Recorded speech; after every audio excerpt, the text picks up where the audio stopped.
أعوذ بالله من الشيطان الرجيم بسم الله الرحمن الرحيم آیات نمبر یوسل یوکم اتیا 179 څلورمه سپاره.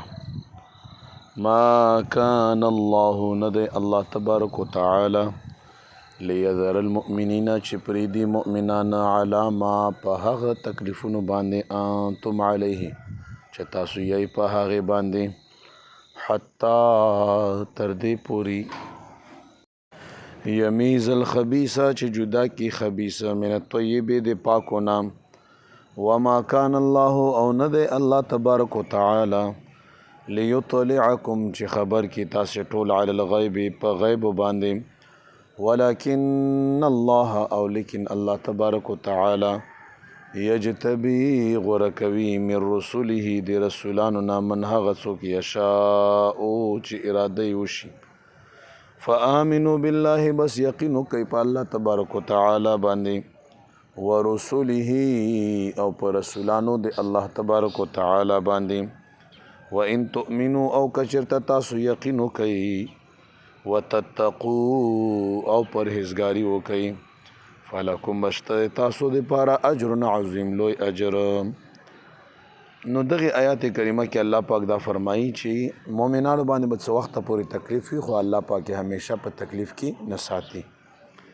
دویمه خبره دا چې الله تعالی ټول خلق په غیب نه خبروي بلکې خاص خلقو ته چې هغه رسولان دي هغوی ته د غیب و علم ورکوي.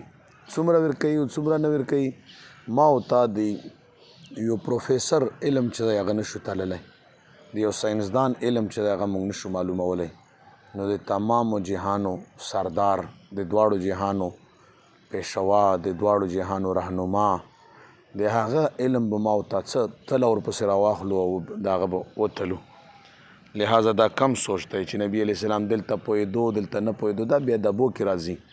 بس الله پاک کوم علوم ورکړي دي هغه ورسره ښکاره دي په حدیثو باندې صحابه او تم ښکارو او کومې نو ورکړي ابي نو ورکړي.